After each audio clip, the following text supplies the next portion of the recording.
자, 오늘은 마태복음 26장 우리 31절부터 41절까지 말씀을 통해서 결심만으로는 안 됩니다라는 제목으로 우리가 함께 말씀을 보겠습니다. 오래전에 읽었던 책 중에 호아킴 데 포사가 쓴 마시멜로 이야기라는 책이 있습니다. 근데 이 책은 아마 2편도 나왔고 얼마 전에 보니까 또 이 이야기에 대한 내용에 대한 이야기들을 좀 반박하며 나온 또 책도 있더라고요. 그런데 이 책 서두에 이런 이야기가 있습니다. 햇살이 뜨거운 어느 여름날 오후에 개구리 3마리가요 나뭇잎에 올라탄 채 유유하게 강물을 흘러 떠내려가고 있었습니다. 그러니까 나뭇잎이 한 중간쯤에 이르렀을 때 그 중에 한 마리 개구리가요 갑자기 일어나서 결심하듯이 이렇게 단호하게 외쳤습니다. 너무 덥다, 더워.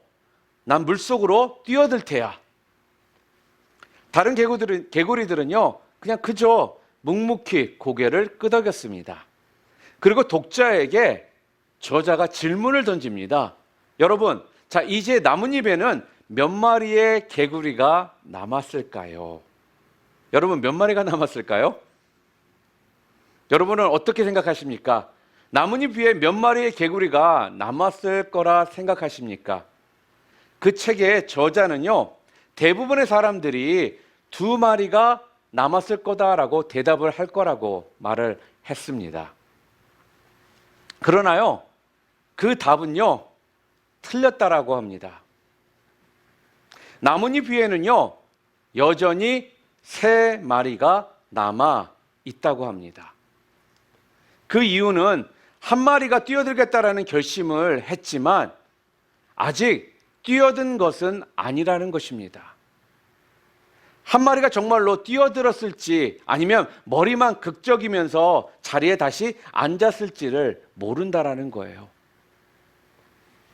그러니까요 여러분, 결심과 실천은 다른 차원이라는 것입니다. 사람들은 누구나 살면서요 결심을 합니다. 아마 이 땅을 살아가면서 매 순간 결심하지 않고 살아가는 분들은 아마 없을 겁니다. 특별히 매년 새해가 되면 뉴이어 레졸루션이라는 걸 우리가 하잖아요. 그때 되면 이것저것 우리들이 나름대로 좀 결심을 하고 새해를 맞이합니다. 어떤 분들은 올해는 내가 꼭 다이어트에 성공할 거다. 또 어떤 분은요 올해부터는 아침마다 내가 꼭 운동을 하겠다. 어느 분은 내가 올해부터는 꼭 큐티를 매일매일 해보도록 하겠다. 또 어떤 분들은 매일매일 내가 기도를 하겠다. 또 어떤 분들은요 1년간 내가 꼭 성경 일독을 해보리라. 그리고 어떤 분들은 또 올해는 최소한 1명이라도 내가 전도를 해보겠다 등등 우리는 여러 가지 결심을 합니다. 또 새로 학교에 들어간다든지 얼마 전에 이번 주가 개학이었잖아요. 또한 새로운 어떤 회사에 내가 입사를 한다든지 또 어떤 새로운 사업을 우리가 시작할 때 우리는 뭔가를 결심을 합니다. 또한 처음 우리가 예수님을 영접할 때 지금부터 나는 천국 가는 날까지 정말 믿음 생활 잘해서 하나님께 기쁨이 되는 삶을 내가 살아갈 거야. 이렇게 결심을 하기도 한다는 거죠. 그래서 교회에서 어떠한 직분을 내가 또한 받았을 때 내가 이 직분을 잘 감당해야지. 내가 이 직분을 통해서 많은 헌신을 해야지. 교회 분들을 섬겨야지. 교회에서 내가 이것도 하고 저것도 해야지. 나름대로 우리는 이러한 결심을 우리는 한다라는 거죠. 그런데요 결심을 한 그것을 끝까지 지키는 사람들은 많지가 않습니다. 결심한 지 3일 만에 흐지부지 되어버리는 경우가 많거든요. 한때 이러한 유머가 유행한 적이 있었습니다. 어느 초등학교 국어시험에 다음 같은 문제가 나왔다고 합니다. 여러분들이 괄호 안에 글자가 뭔지를 좀 맞춰보세요. 결심한 마음이 사흘을 가지 못하고 곧 느슨하게 풀어져 버리는 것, 이것을 무엇이라 할까요? 다음 안에 들어갈 말이 뭐죠? 뭐예요? 아시죠 다들? 작심삼일입니다. 내가 결심한 게 3일 이상을 가지 않는다라는 그런 말에서 작심삼일이라는 말이 있습니다. 자, 그런데요, 선생님이 어떤 학생이 제출한 그 답안지를 보다가요, 자지러졌다고 합니다. 거기에는 이렇게 쓰여 있었다고 합니다. 작은 삼촌. 아마 그 집에는 작은 삼촌이요, 아마도 작심만 하는 사람이었던 것 모양입니다. 말로도 뭐든지 하겠다고 했는데 정작 행동으로는 잘 옮기지 않는 거죠. 우리는 결심을 자주 합니다. 그렇죠? 결심들 자주들 하시죠? 하지만 그 결심이 사흘을 가지 못하고 흐지부진해지는 경우가 또한 많다라는 것을 우리는 또 알고 있습니다. 그런데 왜 그렇습니까? 분명 작심하는데 그것이 3일 이상 가지 못하는 그 이유가 도대체 무엇입니까? 뭐죠? 결심만 하기 때문에 그렇습니다.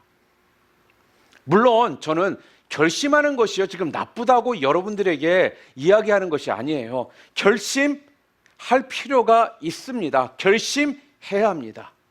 자, 근데요, 다니엘서 1장 8절에 보면은 이런 말씀이 있죠. 우리 함께 읽어볼까요? 다니엘은 뜻을 정하여 왕의 음식과 그가 마시는 포도주로 자기를 더럽히지 아니하리라고 이렇게 돼 있어요. 자, 이 말씀을 보잖아요. 다니엘은 이 당시에 10대였습니다. 성인이 아니라는 거예요. 우리 자녀 그러한 세대라는 것입니다. 이런 어린 나이였지만 뜻을 정했다라는 거예요. 바벨론 왕이 주는 음식을 자기는 먹지 않겠다라고 결심을 했다라는 것입니다. 대부분 그 당시에 왕이 줬던 음식들은요, 우상을 섬기기 위해 제사 음식, 바쳐졌던 그런 음식들이었거든요. 그리고 또 율법으로 그 많은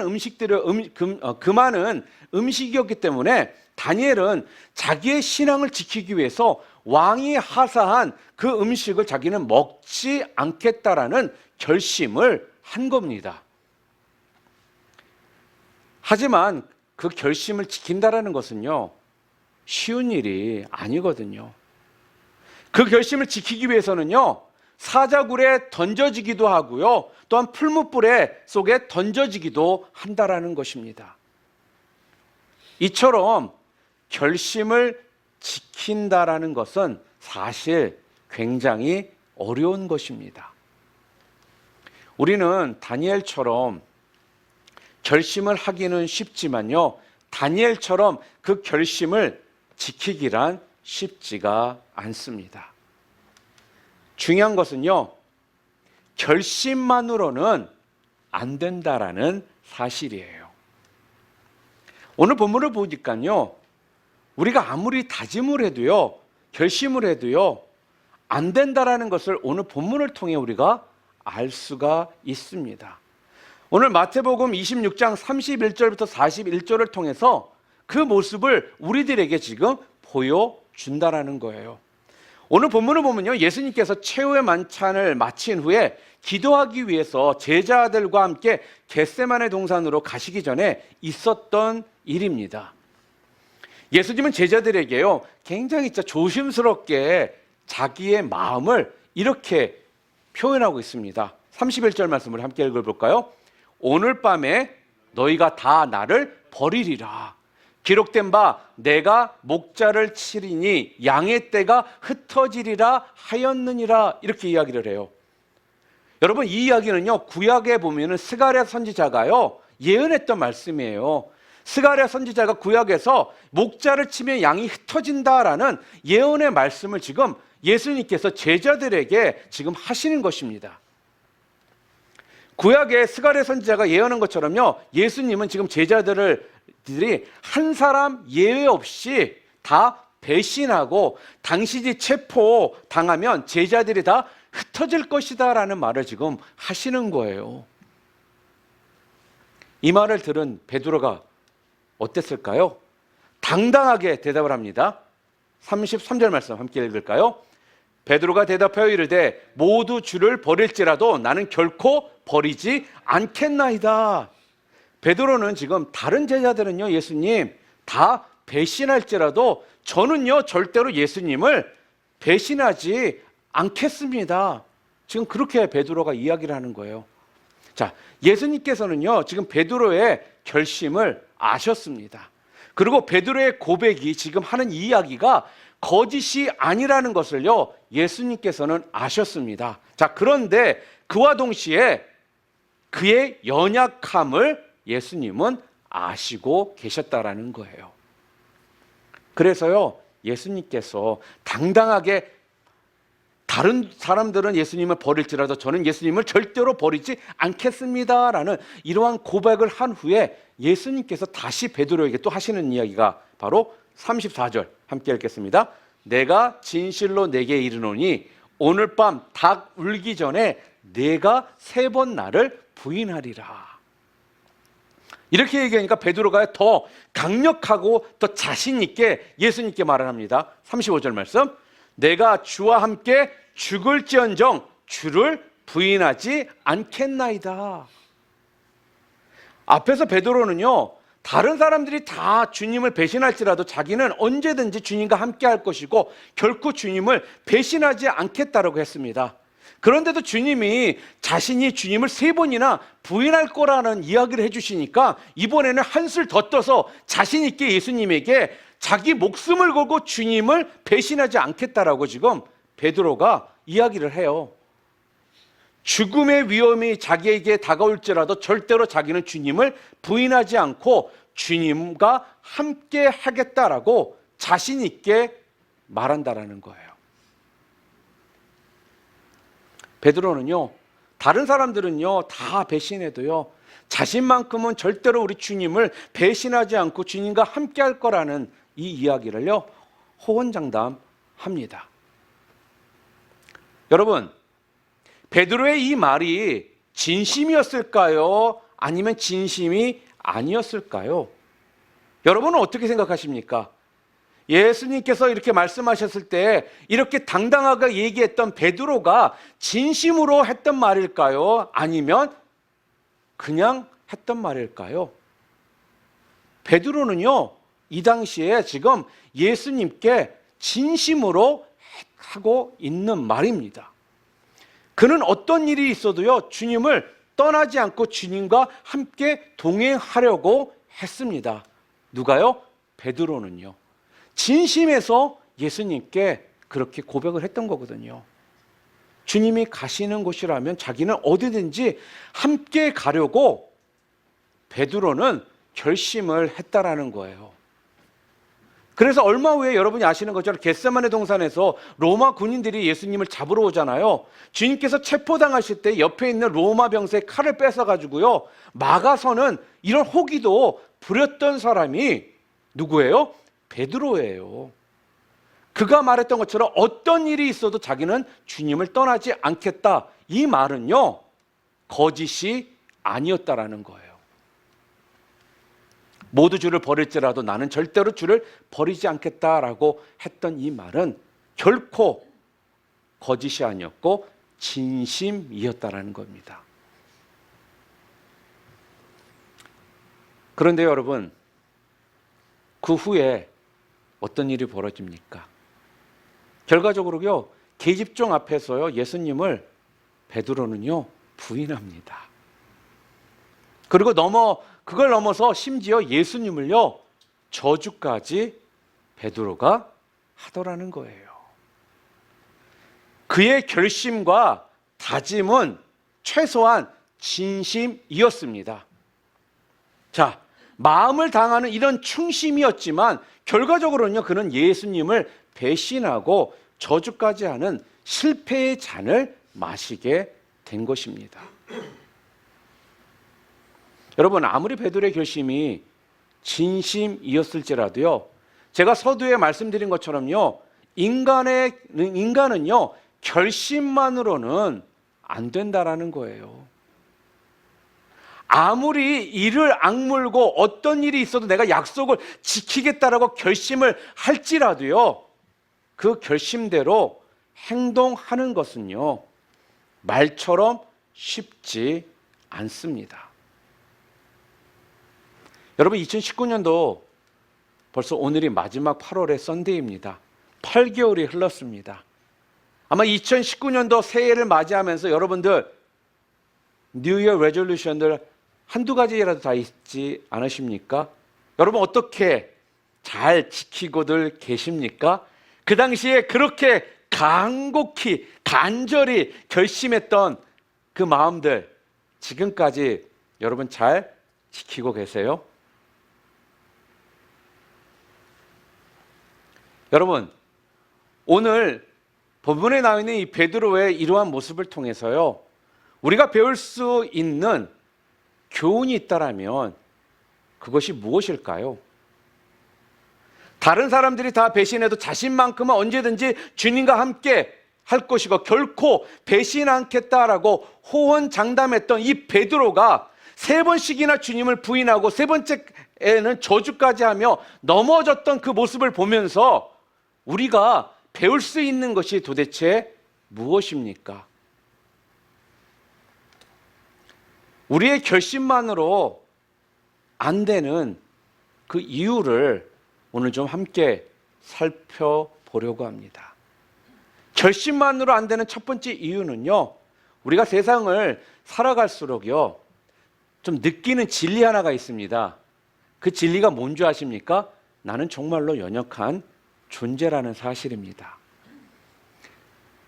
너무 쉽게 넘어지고요, 누구보다도 쉽게 쓰러지고요, 낙심하고 좌절하는 존재가 바로 인간이라는 거예요. 그래서 인간은 절대로 믿음의 존재가 아닙니다. 우리 가끔씩 이러죠. 내가 정말로 믿었었는데 저 사람이 나를 배신했다라고. 인간은요, 믿음의 존재가 아니에요. 슬픈 일이지만요, 부부 관계에서도요, 서로의 관계는 믿음의 존재가 아니라는 겁니다. 부부 관계에서는 사랑의 존재고 배려하는 관계 가운데 품는 존재의 그 관계지 믿음의 존재가 아니라는 거예요. 어떻게 내 남편이 이럴 수가 있어? 내가 믿었었는데. 믿은 여러분이 바보예요. 우리 인간은 절대로 믿음의 존재가 될 수가 없습니다. 그렇기 때문에 여러분, 우리 자신들은요, 자기 자신이 얼마나 연약한 존재인지를요, 그래서 매 순간 분명히 알고 있어야 된다는 거예요. 그래서 우리가요, 결심만으로 안 되는 이유는요, 첫 번째, 인간의 그 연약함 때문에 그렇다는 거예요. 여러분, 신앙은요, 신앙의 출발이 어디서부터 시작되어야 되는 줄 아십니까? 바로 자기의 연약함을 인식하는 데서부터 출발이 되어야 되는 거예요. 우리가 예수 그리스도를 구주로 영접했다라는 건요, 내가 죄인임을 시인하고 내가 예수님 없이 살아갈 수 없고 예수님의 능력 없이는 내가 이 땅에서 승리할 수 없다라는 이 고백이 진실로 나올 때, 그때가 바로 우리 신앙이 시작이라는 거죠. 여러분, 만약에 내가 할 수 있다라면, 또 내 뜻대로 모든 걸 내가 다 끌어가는 것이 맞다라고 생각한다라면 굳이 여러분과 저는요, 예수님과 관계를 맺고 살아갈 이유가 없는 거예요. 그래서 신앙은 정확히 말하면요, 나는 연약한 존재다. 이것을 내가 인식하고 인정할 때, 그때부터 우리의 신앙이 시작되는 겁니다. 그래야지만 그때부터 어떻게 되는지 아세요? 우리의 신앙이 자라나고요, 우리가 성숙해지기 시작하는 거예요. 만약에 내가 신앙이 자라나지 않고 성숙하지 않다라면 어떻게 본다라면, 지금 나는요, 말로는, 입으로는 예수님을 믿고 예수님만이 믿음의 존재라고 말을 하고 있지만, 지금 어찌 본다면 내 스스로가 나를 믿고 내 계획, 내 방법을 더 신뢰하고 따라가고 있는 삶을 살아가고 있기 때문에 내가 생각했던 만큼 신앙이 자라나지 않고 성숙해지지 않고 있다고 해도 틀린 말이 아니라는 거죠. 여러분, 베드로를 보잖아요. 베드로는 여러분이 생각하기엔 어떤 사람인 것 같습니까? 굉장히 겉으로 보면 베드로는 성숙한 사람으로 보여집니다. 잘 보세요. 예수님의 수제자였어요. 그리고요, 예수님과 3년 동안 함께 생활했던 사람입니다. 그리고 지금까지 예수님을 따라서 함께 지내면서요, 많은 일들을 목격했던 사람이 누군지 아세요? 베드로예요. 그리고 오늘 본문에도 초반에 나와 있던 것이 예수님, 절대로 다른 사람들은 예수님을 배신할지라도 저는 절대로 예수님을 배신하지 않겠다. 더 나아가서 내가 죽을지언정 절대로 예수님을 부인하지 않겠다라고 이렇게 얘기할 수 있을 정도로 베드로의 겉모습을 본다라면요, 베드로는요 굉장히 믿음이 성숙한 사람처럼 보여지는 것이 당연하다라는 거예요. 그런데요, 이거는 베드로의 착각이었습니다. 아직도 베드로는요 자신의 연약함을 모르고 있었습니다. 자기 자신이 누구보다도 연약한 존재라는 사실을요 그는 인지하지 못했다라는 거예요. 아마 이 말씀을 들으면서 베드로는 은근히 예수님께서 이렇게 말씀하시는 걸 들으면서 굉장히 섭섭했을지도 몰라요. 내가 예수님의 수제자고 예수님과 3년 동안 공생애를 함께 했는데 지금 3년 동안 내가 예수님 앞에서 했던 모든 것들을 보면 예수님 어떻게 그렇게 나한테 얘기하실 수 있을까? 아마 나름대로 섭섭했을 거예요. 자기는 뭔가 다른 사람들과 다르다라는 거를 좀 인정받고 싶었을 텐데 지금 예수님은요 그렇게 얘기를 안 하시거든요. 그래서 아마 베드로는 예수님에게 이렇게 말을 하고 있는 것일지도 모릅니다.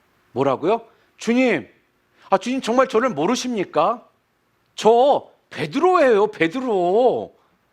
예수님의 수제자 베드로입니다. 저는요, 다른 사람들과 분명히 달라요. 아니, 어찌 다른 사람들과 저를 똑같은 사람으로 예수님 취급하십니까? 베드로 안에는요 이런 비교의식이 함께 또한 자아에 대한 확신이 넘쳤을 거라는 겁니다. 그 말에는요 굉장한 지금 뭔가 자신감이 있는 거예요. 누가요? 베드로가요. 너무 자신감이 있었기 때문에 예수님께서 하셨던 말씀들을요 베드로는 심각하게 받아들이지를 못한 겁니다. 자신감이 차 있고 자신을 믿으니까요 심지어 하나님의 말씀도 들을 수가 없는 겁니다. 베드로에게는요 솔직히 예수님을 자기가 부인한다는 건요 상상도 할 수 없는 일이었거든요. 다른 사람이라면 이해가 가지만 자기 자신은 절대로 그러지 않을 거라고 확신에 찬 믿음 가운데 있었거든요. 그런데 베드로가 모르고 있었던 게 뭐예요? 자기 자아입니다. 자기 자아가 얼마나 약한지에 대한 것을 그는 모르고 있었던 거예요. 그러니까요 이 말은요 신앙의 주체는요 내가 아니라 누구라는 거예요? 우리 주님이신데 지금 베드로는요 신앙의 주체가 지금 자기 자신이었습니다. 자기의 노력으로 자기가 해왔던 어떤 경험으로 자기 어떤 상황 가운데 자기가 다 할 수 있다라는 이런 자신감이 그에게는 지금 넘쳐나 있었다라는 거죠. 그러니까 하나님이 힘 주셔야지만 하나님이 능력 주셔야지만 할 수 있다라는 것을 베드로는 잊고 있었던 겁니다. 여러분, 그래서 신앙의 고백은요 여기서 시작되는 거예요. 나는 약합니다. 주님의 도움 없이는 저는 아무것도 할 수 없습니다. 여기서부터 시작될 때 우리의 신앙이 온전히 앞으로 나아가게 되는 거거든요. 우리 한번 해볼까요? 나는 약합니다. 나는 주님의 능력 없이는 아무것도 할 수 없습니다. 여기서부터 우리의 신앙이 시작이 돼야지만 우리의 신앙이 성장하게 되는 거고 성숙해져 나아가게 되는 겁니다. 여러분, 우리의 능력이 어디에 있다라고요? 내 자신에게 있다라고요? 아니라는 거예요. 주님께 있다라는 겁니다. 우리는 절대로 그러한 존재가 될 수가 없습니다. 베드로는 그래서요, 다 버릴지라도, 다른 사람들은 다 버릴지라도 나는 그렇지 않겠나이다 라면서 나는 그렇지 않겠다라는 것을 강조하고 있었던 거예요. 나는. 다른 사람들은 그럴지 몰라도 나는. 그렇기 때문에 베드로는요, 분명 예수님 앞에서는 그 고백이 진심이었지만 계집종 앞에서 예수님을 부인하는 그런 실패의 잔을 맛볼 수밖에 없었던 거예요. 왜요? 주체가 주님이어야 되는데 나였기 때문에. 자기가 연약한 존재인 걸 분명히 알았어야 되는데 그렇지 못했기 때문에. 그리고 나는 다른 사람들과 다르다는 비교의식 가운데 자신감이 너무 차 있었기 때문에 베드로는 결심만으로 끝난 삶이 되었던 거예요. 그래서 우리는요, 여러분, 어떻게 고백을 해야 될까요? 이렇게 고백을 해야 돼요. 주님, 다른 사람은 주님을 부인하지 않을지라도 저는요, 예수님을 부인할지 모릅니다.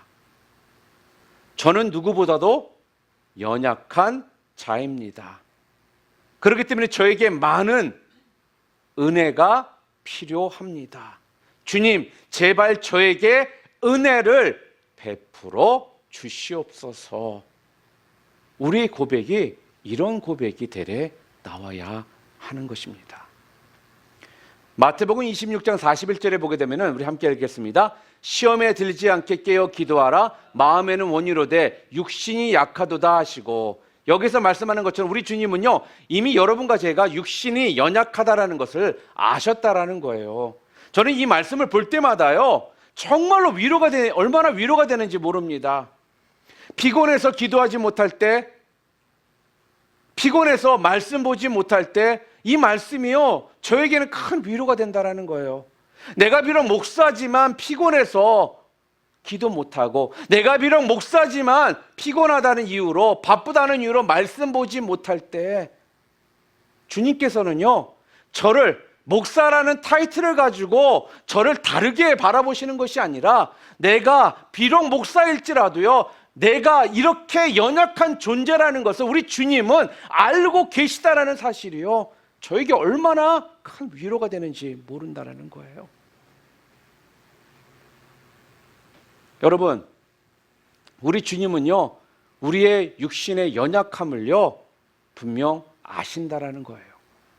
그래서 우리가 기도해야 되고, 말씀 봐야 되고, 또 우리가 뭐 새벽 기도회나 뭐 중보 기도회나 어떤 훈련 같은 데 참석해야 되고, 주일 예배에 참석해야 되는데, 그렇게 하겠다라고 결심했는데, 그런데 우리 육신이 연약해서 그렇지 못했을 때,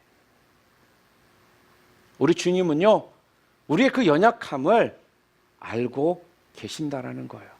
그런데 이 말씀을요, 그냥 우리 편하게 우리 자신을 합리화시키기 위해서 주셨던 성경 말씀이 아니에요. 이 말씀은요, 육신이 연약함에도 불구하고 주님은 그 연약함을 이기시고 나아가서 기도하셨던 분이십니다.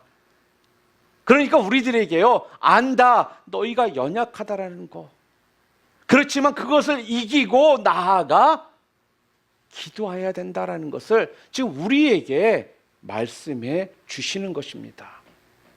그래서요, 로마서 6장에 보시면요, 우리가 육신대로 살면 반드시 뭐라고 얘기했냐면 죽을 거라는 거예요.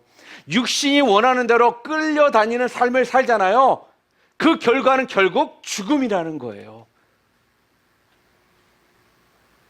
여러분, 우리가 육신이 원하는 대로, 연약함대로 살잖아요. 우리의 영은요, 죽는다라는 겁니다. 또한 두 번째로요, 우리의 결심만으로 안 되는 이유가 또 있습니다. 근데 그렇게 결심하는데, 두 번째 뭐냐? 죄 때문에 그렇다라는 것입니다. 죄의 영향력 때문에. Because of the influence of sin. 여러분, 신앙인들이 가장 조심해야 되는 것이 바로 죄입니다. 죄. 죄는 우리의 영적인 생활의 모든 것을요, 무력화시킵니다. 그러니까요, 최대 바이러스예요. 아무리 강한 은사를 가지고 있고 많은 능력이 있다 할지라도요, 죄가 들어오잖아요. 그러면 그때부터 은사의 능력이요, 나타나지를 않습니다. 아무리 커다란 결심과 다짐을 해도요, 죄가 우리 마음에 들어오잖아요. 그러면요, 그때부터 우리들이 생각했던, 우리들이 했던 결심들은요, 그 순간부터 어떻게 되는지 아세요? 사라지기 시작한다는 거예요. 왜요? 죄의 영향력 때문에. 죄는요, 우리의 연약한 육신을 통해서요, 우리들에게 들어옵니다. 그리고 우리를요, 무력화시켜요. 로마서 7장을 보면 구원받은 인간과 죄의 문제를요, 사도 바울이 자신의 경험을 통해서 설명을 하고 있거든요. 우리는 예수를 믿는 순간 우리 안에 누가 들어오십니까? 예수의 영이 들어오십니다. 그렇죠? 예수님의 영이 뭐예요? 성령님이십니다. 그렇죠? 성령님이 오시면요, 그때부터 우리 안에서 변화가 일어나거든요.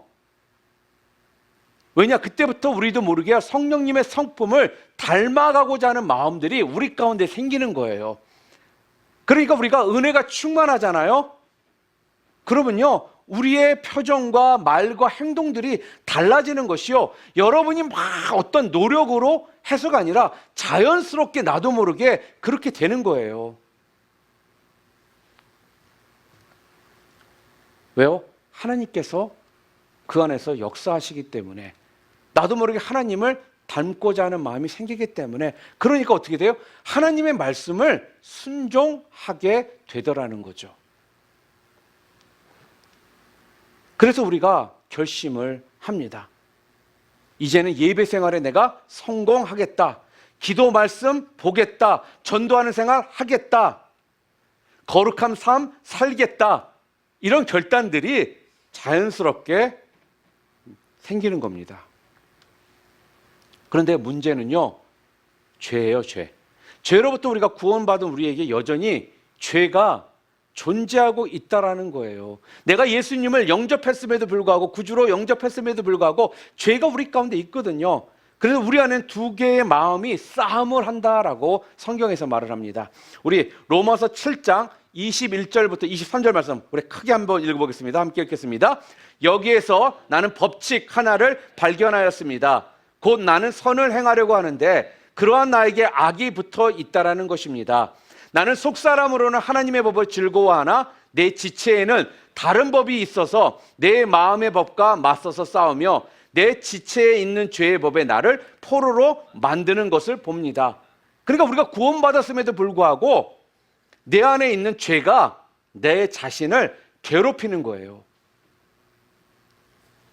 그리고 이 죄가요, 하나의 세력이 되어서 나를 사로잡아 버리기 시작합니다. 죄가 그때부터 살아나서 영향력을 우리한테 끼치기 시작하는 거예요. 그 죄가 영향력을 주기 시작하면요, 성경에 나와 있는 것처럼 어떤 일들이 우리 가운데 드러나는 줄 아십니까? 시기하는 일이 벌어지고요, 살인의 모습이 보이고요, 욕망, 불의, 추악, 탐욕, 분쟁, 모든 악을 도모하는 것, 이러한 죄의 성품들이 나도 모르게 자연스럽게 내 삶을 통해서 드러나고 나타나기 시작한다는 거죠. 그런데 이 죄가 나가잖아요. 죄가 떠나가잖아요.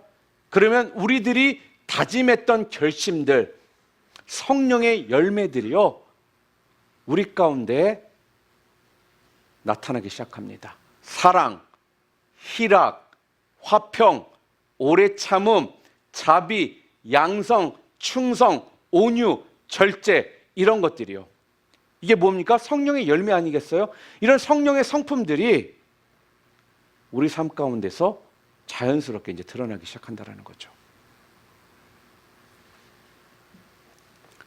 그런데 죄가 들어오면 이 성령의 성품들은 사라져 버립니다. 그래서 여러분들이 결심하고 여러분들이 좋은 의도로 뭔가를 하려고 하는데 나도 모르게 죄가 들어오잖아요. 그러면 사람이 악해져요. 악한 말을 하고요, 화를 내고 분노하고요, 악한 행동들을 하고요, 사기를 치기 시작하고요, 하나님이 기뻐하시는 것과 다른 삶을 나도 모르게 자꾸 살아가기 시작하더라는 거예요. 내가 원해서가 아니에요. 죄가 들어왔기 때문에 죄가 세력을 구축하니까 더 센 세력인 죄가 나를 죄의 성품을 내 삶을 통해 드러나게 한다는 거죠. 여러분, 바닷가에서 수영해 본 적 있으세요? 여러분, 바닷가에서 수영할 때 아무리 수영을 잘하는 사람도요, 파도에 휩쓸리잖아요. 수영을 아무리 잘해도 파도에 휩쓸리면요, 휩쓸리는 순간 그 사람은 아무것도 하지 못한 채 파도에 휩쓸려서 쓸려간다라는 거예요. 그게 바로 죄의 영향력입니다. 힘 한번 못 써보고요, 파도에 휩쓸려 끌려간다라는 거예요. 예전에 쓰나미 동영상들이 유튜브에 많이 올라온 적이 있습니다. 아마 2011년도인가요? 일본에 쓰나미가 왔었던 그 동영상 혹시 보신 적 있습니까? 조용한 어촌 마을이거든요.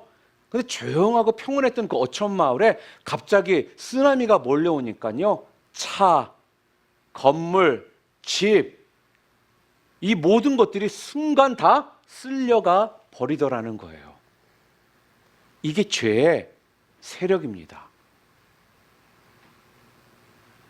죄의 세력은요, 이렇게 파워를 응집시켜서 여러분을 한순간 다 쓸어가 버린다는 거예요. 그렇기 때문에 이 죄가 들어오는 순간 여러분들이 그렇게 결심했던 것들이요, 한순간에 다 무너져 버리고 결심을 지키지 못하게 돼버리는 거예요. 그래서 죄가 여러분 무서운 겁니다. 또 죄가 무서운 이유가 뭔지 아십니까? 이런 것들을 사단이요, 도구로 사용하기 때문에 그렇습니다. 죄에는 분명 반드시 사단의 공격이 뒤따른다라는 거예요. 우리의 결심을 지키기 어려운 이유가 뭐라고요? 바로 이렇게 죄를 통해 사단이 그 죄를 도구로 사용해서 우리를 공격하기 때문에. 여러분, 사단은요, 여러분과 저의 약점과 장점을요, 너무나 잘 알고 있어요. 그래서 죄가 들어오는 순간 그걸 통해서 우리의 약점, 장점을 계속 공격하면서 한순간 여러분들이 그렇게 결심했던 것들, 다짐했던 것들을요, 무력화시켜 버린다라는 거예요. 예전에 나의 어떠한 버릇들, 예전에 치유되지 못했던 나의 어떤 죄성들, 예전에 품고 있던 악한 것들이 나도 모르게 순간 또 나오는 겁니다. 그런 것들이요, 우리를 자꾸 공격하는 거예요. 그러면 그 다음에 어떤 일이 벌어지는지 아십니까? 자꾸 내 자신을 정죄하기 시작하게 만들거든요. 아휴, 나는 안 되는가 보다. 또 이러네. 구제불능이네 나는. 이러한 마음들을 자꾸 우리들에게 준다라는 거예요. 그러면서 어떻게 하는지 아십니까? 자꾸 죄의 성품에 더 끌려가도록 만들어요.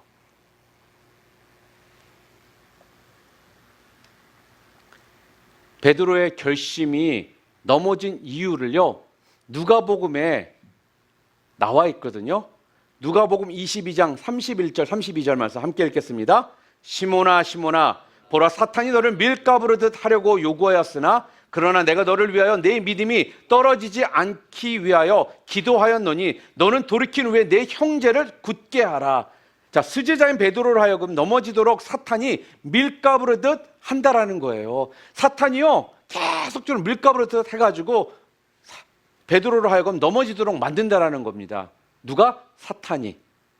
자, 우리는요, 여러분 잘 기억하세요. 사탄과 싸워서 승리할 수가 없어요. 여러분과 저는요, 사탄과의 싸움을 하잖아요. 우리는 백전백패하게 되어 있다라는 겁니다.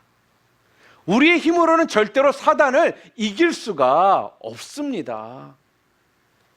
그래서 오늘 본문을 자세히 보잖아요. 우리들에게 주님께서는요, 승리의 비결이 무엇인지를 지금 가르쳐 주시고자 하는 것을 알 수가 있어요. 너희가 사단과 싸우면 너희 힘으로는 절대로 안 된다라는 거를. 왜요? 수제자였던 베드로가 그렇게 예수님 앞에서 결단하고 고백하고 했음에도 불구하고요, 그랬던 베드로가 순간 예수님을 3번 부인하는 것을 보여주시면서 절대로 너희들은 사단과 싸워서는 이길 수 없다, 혼자서는. 그렇기 때문에 너희는 내가 있어야 된다라는 것을 지금 알려주시기를 원하는 겁니다. 그러니까요, 여러분과 제가 사단과의 싸움에서 이기려면 우리 혼자서는 절대 못 이겨요. 그러나 주님께서 함께 하시면 우리는 그 싸움에서 분명히 승리를 한다라는 것입니다. 아멘. 더 다양스러운 것은 뭔지 아십니까? 우리 주님께서 우리를 위해서 계속적으로 기도하고 계신다라는 거예요. 그냥 우리를 던져놓고 알아서 해라가 아니라 여러분과 저를 위해 계속적으로 중보해 주신다라는 겁니다. 우리가 그 싸움에서 이길 수 있도록. 그래서 예수님께서 내가 내 믿음이 떨어지지 않기 위해서 하였노니 너는 돌이킨 후에 내 형제들을 굳게 하라, 이렇게 말씀을 해 주셨던 거예요. 32절에 예수님께서는요, 그나마 베드로의 믿음을 지킬 수 있도록 기도하신다라는 사실을 말씀해 주셨습니다. 이 말씀은요, 여러분과 제가 예수님을 믿고 의지하면 혼자서 싸워서 절대로 이길 수 없는 그 싸움에서 우리가 승리할 수 있도록 주님께서 함께해 주신다라는 이 메시지를요, 우리들에게 지금 주고 계시는 겁니다. 이 말씀 후에 예수님께서는요, 겟세마네 동산에 올라가셨습니다. 그리고 생명을 건 마지막 간절한 기도를요, 우리 주님은 하세요. 그날 밤 밤새도록 예수님께서 기도를 하시거든요. 땀방울이 핏방울이 되도록 기도를 하면서 그날 밤 하나님의 뜻을 주님께서는 구하십니다. 아버지, 만일 내가 이 잔을 마시지 않을 수 있다라면 마시지 않게 해달라고. 그러나 주님 뜻 가운데에 행해달라고 간절하게 기도를 하시더라는 거예요. 자기 뜻이 아닌 아버지의 뜻대로 해달라고. 그리고선요, 아버지의 뜻을 주님께서는 분명하게 깨닫고 십자가를 주님께서는 지러 가십니다. 여러분, 이 당시 십자가의 처형은요, 굉장히 수치스러운 것이었습니다.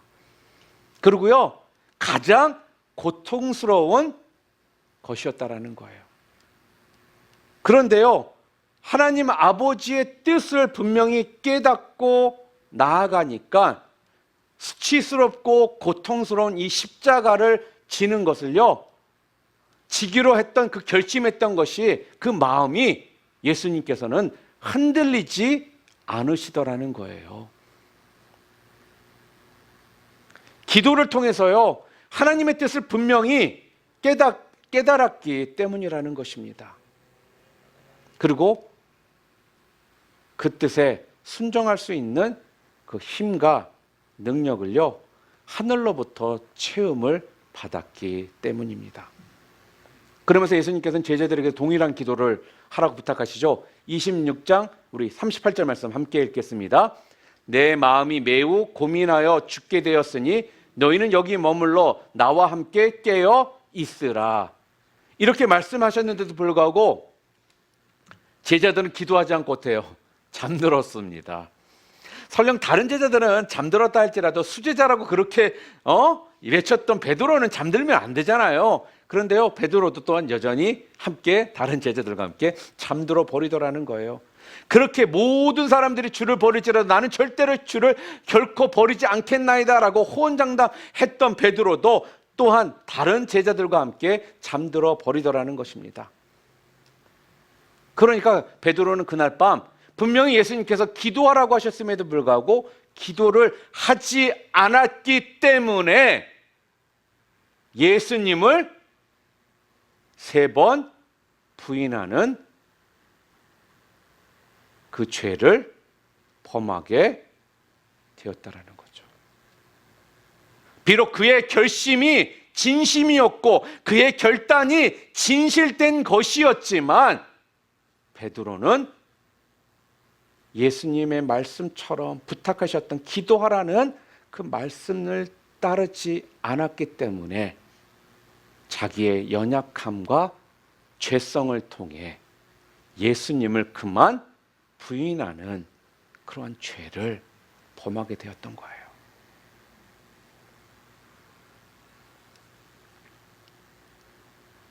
여러분, 예수님도 이루고 싶었던 커다란 결심이 있으셨습니다.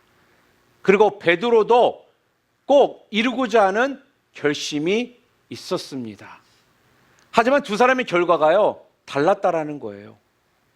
한 사람은 승리했고 그 결심이 흔들리지 않은 채 실천했지만, 또 다른 한 사람은 비참한 실패를 맛보았다라는 겁니다.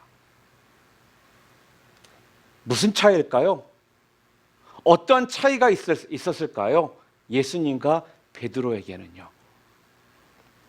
한 사람은 자신을 너무 믿은 나머지 자신의 힘으로 해결하려고 했기 때문에 실패를 맛본 거고요. 하지만 예수님은 자신의 그 연약함을 하나님께 내어놓고 기도했기 때문에, 주님의 도우심을 구했기 때문에 마지막에 승리를 할 수가 있었던 것입니다. 여기에 큰 차이가 있었다라는 거예요. 여러분, 재밌는 게 뭔지 아십니까? 베드로는요, 내가 주와 함께 죽을지언정 주를 부인하지 않겠나이다 라고 말하지 않았습니까? 자신감에 차서 말을 했을 때에는요, 이 약속 중 하나도 지킨 것이 없었어요. 주님과 함께 감옥에도 가지 않았고요, 또한 옥에 갇힌 적도 없었고요, 또한 매도 맞지 않았고요, 또한 물론 죽지도 않았습니다. 자신감에 차서 그렇게 이야기했을 때는.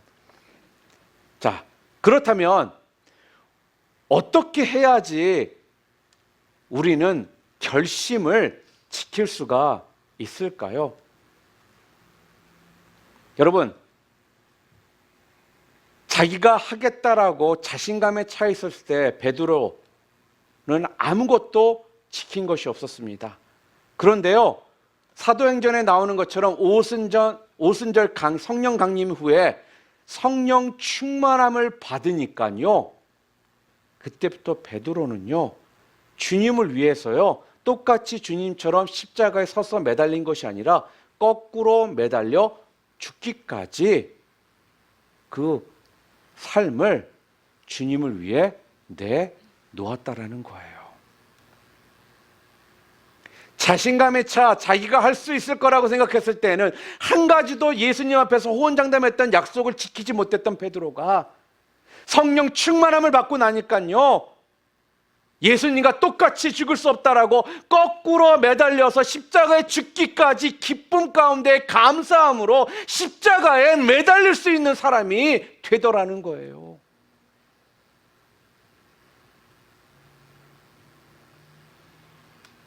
왜 그렇다라고요? 성령 충만함을 받았기 때문에. 우리가 이 땅을 살아가면서 했던 그 결심들을 지키는 삶을 살기 위해서는요, 우리 모두는요, 성령 충만함을 받아야 된다는 겁니다. Be filled with the Holy Spirit.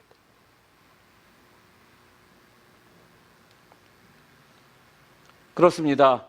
베드로는 자기의 힘으로 결단하고 결심했지만 넘어지고 말았습니다. 주님을 위해서 죽겠다라고 그렇게 장담했지만 오히려 주님을 부인하고 나아가 저주까지 퍼부었었습니다.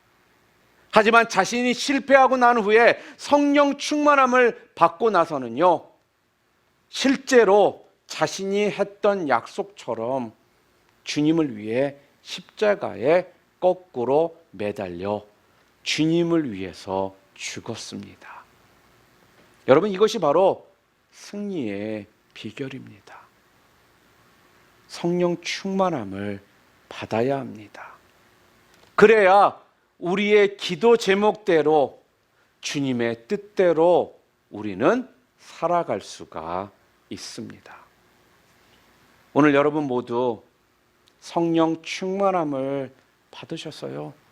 매일 그렇게 결심만 하는 자가 아니라요, 결심한 대로 주님을 위해 실천하는 삶을 살아가는 저와 여러분 모두 되시기를 주님의 이름으로 축원합니다.